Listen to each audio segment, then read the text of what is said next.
Salut à tous les gars, c'est Rose2 Sport, j'espère que vous allez bien. Aujourd'hui on se retrouve pour une nouvelle vidéo où on va vous présenter le fameux ST520. Donc c'est un VTT ST520 de chez Decathlon.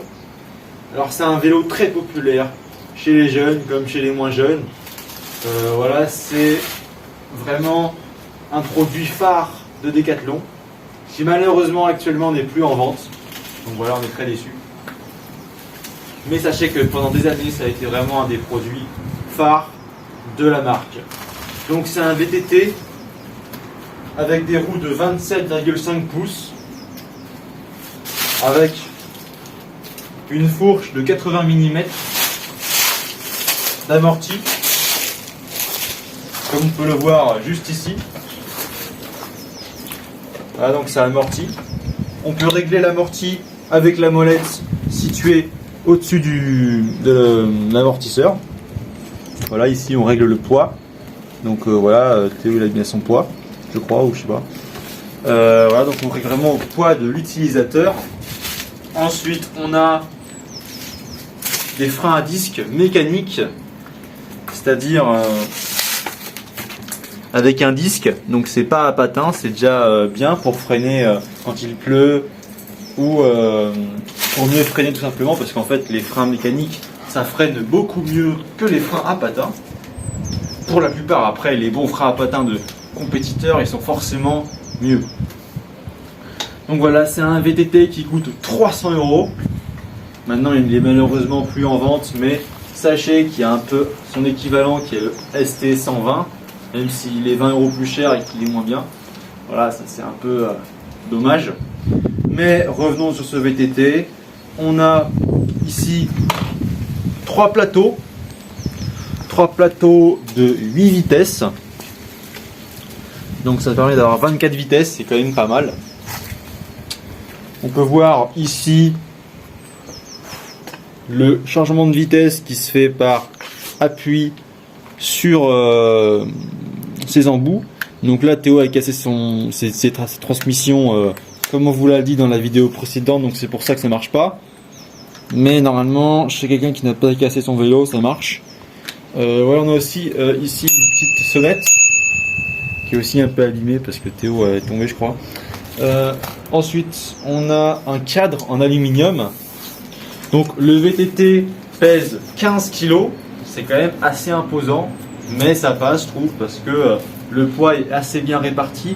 Et étant donné que c'est un grand VTT avec des pneus, je trouve, plutôt larges, enfin normal. Donc voilà, c'est des pneus.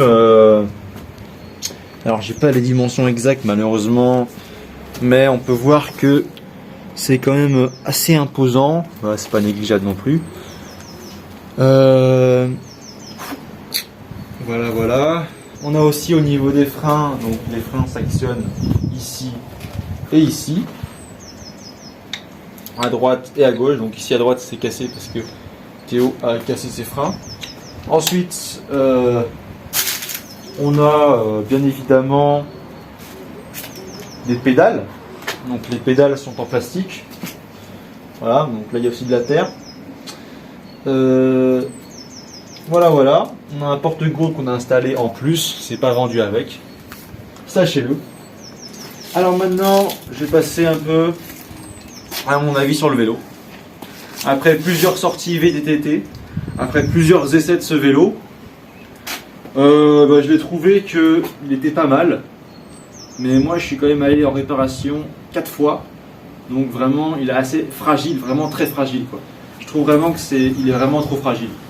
On dirait vraiment un bébé. Tu rigoles. Hey, c'est toi qui rigole en premier, hein. C'est toi qui rigole en premier. Tu rigoles, vas-y. Voilà, donc les gars, on dirait vraiment un bébé parce qu'en fait, il est très très fragile. Il faut en prendre très soin parce qu'en fait, il se casse très facilement. C'est ça son problème. Après, si vous avez une utilisation vraiment juste pour aller vous balader quelque part, aller au lycée, voilà, faire 2 km par jour, 2-4 km, ça passe. Mais dès que vous commencez à faire des sorties de 100 km comme je fais ou comme Théo fait, même si des fois il a un peu de mal, voilà, c'est compliqué. Sachez-le.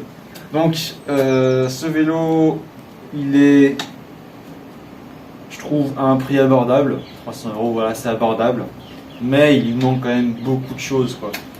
Déjà, les freins ne sont pas hydrauliques, donc forcément le freinage est assez aléatoire et variable.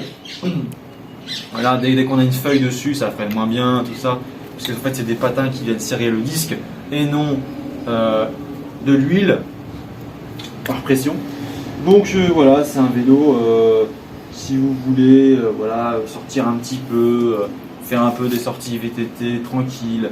Mais personnellement, dès que j'ai commencé à l'utiliser pour aller faire des randonnées vraiment sportives, voilà, des figures, un peu tout ça, il a commencé vraiment à montrer de gros signes de faiblesse. Voilà, il était vraiment très fragile. Il y a vraiment beaucoup de choses qui se sont abîmées.